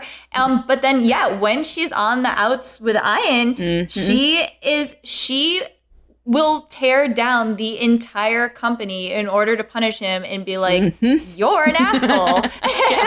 and we're going to destroy everybody else's livelihood and jobs so we can all see you're an asshole. And like, she's just very no bullshit about it. She's very true to herself. I do think that it's so funny because you do see that, like, in season 2, she's like, wait, I can't get canceled. Yeah. Right? Like, she like thinks it through, and she's like, it's justification for treating Dana the way that she treats her. So it is this like mental gymnastics of like Poppy being like, well, I can do it because I've earned my place here.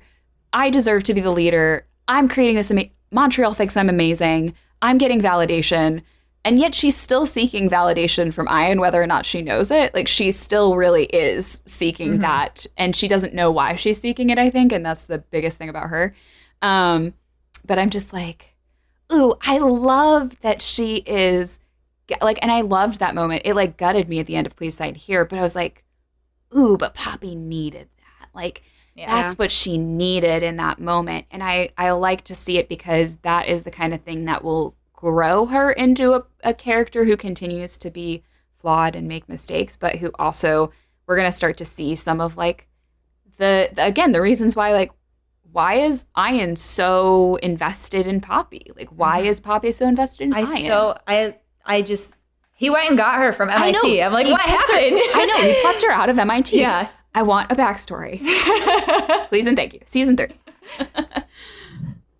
Did you have Poppy anywhere else? Yeah, I know you said she was the name of it. Could you was that? It was either going to be, I was like, it may be a Slytherin on Slytherin dynamic at this point, but I don't know. But I know for sure that Poppy is a Slytherin. That I do know. I don't know where Ian is. They are the kind of Slytherin Gryffindor dynamic that their egos both need to be perfectly like stroked. Yeah. At the same time by each other for there to be this like amazing, creative, wonderful thing that happens between them. But if one of them's off, everything else is off. Everything's off. The entire suffers. Yeah, everybody suffers, which is, I'm also excited to see, like, they're building their own company. Yeah. And, like, obviously Ian has done that before, but, like, Poppy was very clear. She's like, well, this is my idea. And Ian's like, yeah, I'm not so, like, insecure that I don't know that actually I'm really important to this. So shut up, please. But it's going to be interesting to see how they, like, navigate that, because they do have to be... They are amazing symbiotically, but they need to be very aligned in order to be symbiotic. Yep. I don't think, though, that Ian needs a lot of emotional vulnerability from Poppy. I just think he needs a little bit to keep him going. And she needs him to respond correctly to his emotional vulnerability, which is what he needs more. Reciprocity is the thing that with Ian, it's not the amount, but it's the effort, I think, that he's he's like, I just want to know that you care. Like, if you don't care, if you don't show me that you care, I don't know what to do. You don't have to, like, sob and like, wail, but you do need to express some sort of equal feeling in the moment or something that's happening. So I know that I'm not like out here again expressing my emotions and then like you're leaving and abandoning me, because again, we talked about as an abused child, abandonment and emotional, all that stuff is very triggering for Ian. So it's like all he wanted was for Poppy to to be honest, and she couldn't do that, and it was just gutting to him. And so in the end she does this a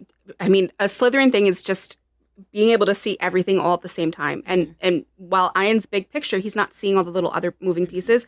Poppy sees all of it, and she always knows the potential for a situation or like how you got there, what the consequences are going to be of these actions.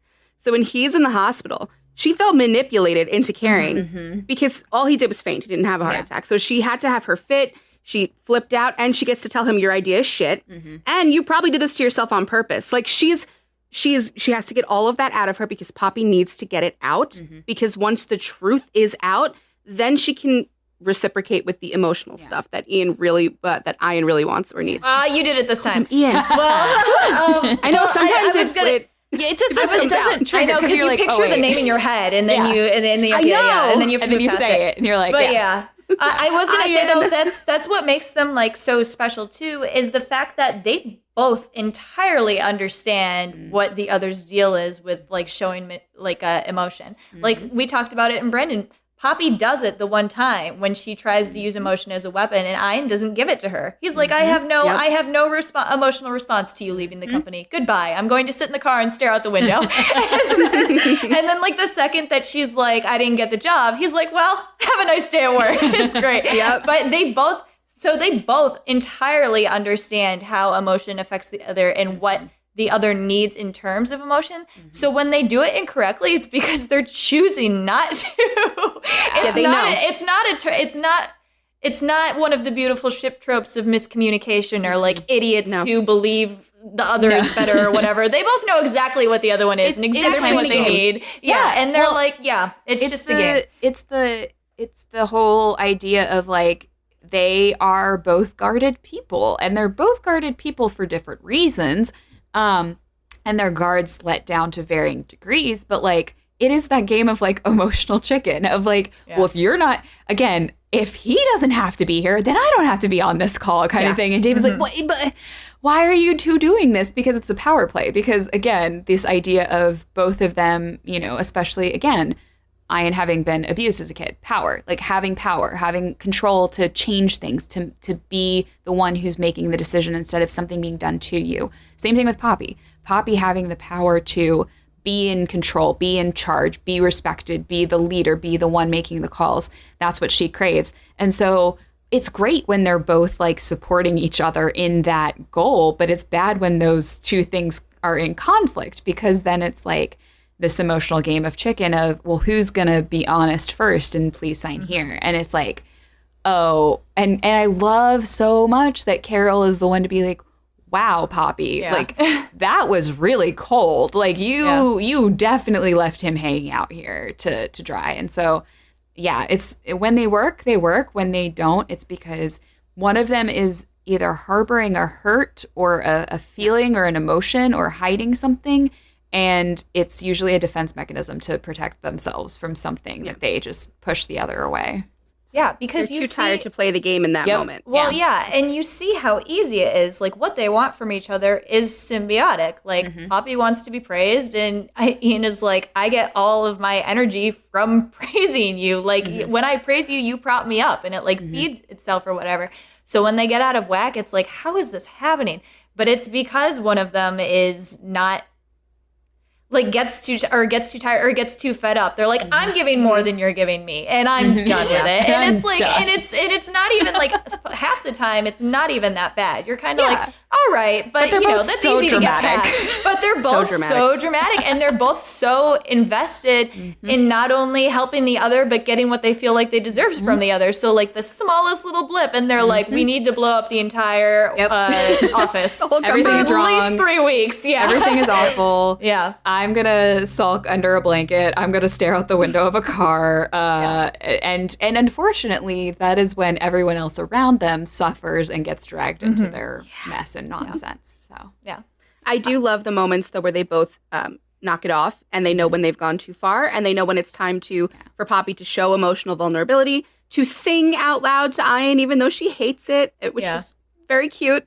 Or when, like I said before, when Ian shows up there during quarantine, like they know when it's too far. Yeah. Okay. Like now we got to step it back and bring it back, and then it's like beautiful moments happen. But the beautiful too far thing is that oh my gosh, I hate them so much because they also understand that they're the ones keeping each other going, right? So they're like, oh, my counterpart has fallen very far. And I'm the only one that's going to be able to pull them back from that. And I need to do that because I love them. So and you're like, damn. No. That's synergy. I know. It's codependency. It is codependency. But you know what? We're going to roll with it. We're rolling. It's all right. It's okay. As long as we know it's unhealthy, we can enjoy it. So exactly. They also know it's unhealthy. I love that you knew she was a Slytherin. Love it. I knew it. I was like, nah, there's no other house for Poppy. Someone out there will say, she's clearly a Hufflepuff. Or a Ravenclaw. Oh, gosh. Someone is out there and will say it. Yeah, I mean, maybe. I mean, I'm sure that there are people out there. There are people out there who believe all kinds of things. There's a Hufflepuff out there who really relates to her. Yeah. And you're like, I really want her in my house. So, I'm happy to give Slytherin Poppy. I love her, but also I feel like I'm like thinking through the other characters. I was like, I wonder who is in my house from this show. I have ideas, maybe. I have ideas too. Yeah. It's like, all right, everyone gets to claim their character for their house. So. Oh, I want to ask you who you think's a Hufflepuff, but I don't want to. We can ask that offline. Yeah. Yes. Sorry, guys. Anyway, so now we want to leave all of you public. So we're gonna let Jenn plug her things. Yeah. All of her things. All of the things. Well, you can find us wherever you get podcasts. It's the Community Rewatch Podcast. And we are on Twitter. We're at COMM Rewatch Pod. We are on Instagram at Community Rewatch. Any place you get your podcast, you can listen to us. As of now, it is the summer, and we are wrapping up talking about Mythic Quest, and we will be taking a much-needed break before we come back with the reason my podcast is named the way that it is we'll come back with Community Season 4 in the fall. So I'm excited because I am one of those people who's like, you know what? Season 4 is not as bad as everyone thinks it is. And I am very excited to have some new and returning guests on to talk about what's good and talk about some episodes that I don't really like, but have to cover because I have to. So I feel you. That's to look forward to. And then hopefully we'll be doing Mythic Quest Season 2 sometime fall or winter break of 2021. So stay tuned. Yes. And we can't wait. Yep. We've been on Jenn's show twice. We love listening to it. Love Community. Everybody should definitely check it out. Even if you haven't watched Community, which I don't know where you've been, but you should listen to it. Streaming services now, guys. Years too late. Yes. Yeah. Well, I mean, it's never too late to get into Community. There was the Renaissance when it came back onto Netflix, so I feel like this podcast can be the second Renaissance. Honestly, it's just like it's on Amazon Prime, it's on Netflix, it's on Hulu. You got options, whatever your streaming service is. Just it's a. We're just lucky Peacock didn't take it because nobody's downloading that. I mean, I have it, but that's about it. Well, if you like smart, endearing, emotional comedies like Mythic Quest, you will also love Community. So go check out Jenn's stuff. Yes. Go right now. Yes, and then. As always, rate us 5 stars, please. We love stars. They look awesome. Rachel and I freak out when we get a review. We're like, oh my God. People are listening to us, right? Yeah, stars. And next episode in 2 weeks is Rachel's birthday. We're recording this in July, so it seems like a million years from now because her birthday is mid-August. But that is the next episode. And we will be sorting Clueless, which we haven't done a movie before. We're kind of psyched about it because everybody, like, sometimes people don't listen to the episode because they haven't had a chance to watch the entire show. You should be able to watch a movie and listen to us sort it. And if you haven't seen Clueless also, where have you been? Yeah, right? Also, like, I was just like, people ask me, when people ask, like, what's your favorite movie? I came to the realization the other day, I was like, I usually say I don't know, but I'm pretty sure it's Clueless. Mine is Clueless. Me too. Mine is Clueless. And Best Emma adaptation. That's why I picked it for my birthday episode. It's the closest so far that I've gotten Rachel to sorting Austen, although I did make her watch Pride and Prejudice with me a couple of weeks ago, the BBC version. No, okay. BBC. Oh, gotcha. Okay. All right. And she has seen the BBC version of Emma with me, so that will be coming at some point. But yeah, I'm just going to go back with Clueless being the best rendition. Yes, it's iconic. It is iconic. It's insanely guys, iconic. you got to get on TikTok and see Alicia Silverstone doing all of the share. She's redoing all the lines. She had her son do her dad's lines. Like, what are you wearing, Cher? It's Calvin Klein. Oh, can't wait. So stay tuned for that. Yes. It'll probably be an episode of just like reminiscing over Clueless with like sorting sprinkled in or whatever. But as it should be. Yeah. And as always, if you disagree with us, argue with us. We'd love to hear your arguments. Jenn will be here too to argue. If you are a Hufflepuff Poppy stan, like come at us. Like I want to hear. I want to hear what is up. What are you thinking? Like what are the reasons? Why is Pop? Yeah, I don't know. Also, if you're a Ravenclaw Ian, like come at me. What's going on? Are you okay? Ravenclaw Ian. Oh boy. Ravenclaw Ian. Huh. Ooh, now I'm thinking. But yes, come at us, please. As always, we love hearing that. Don't be shy. Yes, we do love, as much as we, are like, oh, you're wrong. We do love hearing it. We love actually having discussions about it because this is all we do. I almost suggested, again, doing the Supernatural rewatch, I genuinely almost suggested to Rachel that we just go through each episode of Supernatural talking about why they're the house they are based on the episode. I was like, she wants to do that podcast now and it's not happening. And you're like, we'll be done with this podcast in approximately 50 years. Yes. No. It has to be like a spin-off podcast, like just sorting Supernatural. But this is what we do in our everyday lives. So we love talking about it. So come talk to us about it. Thank you for coming to hang out with us and for being on. Yes. Gosh, thank you so much for having us. That's definitely one of me. Hi, Chels. She's always here somewhere. The ghost of Chels. No, thank you so much. I'm so glad that you got to come on my show, and I'm so glad that I got to come on yours. And please come back. Oh, of course. Like if there's some sort of media that you like, shout it out at us, and we will talk about it. We keep saying that we'll let the audience, decide. All right. That's always a lie. But you have a little more. Yeah, you have a little more of an in because you can actually come for us instead of being some person on Twitter like, didn't you say that we could pick an episode? I will 100% take you up on that. Awesome. Yay. All right.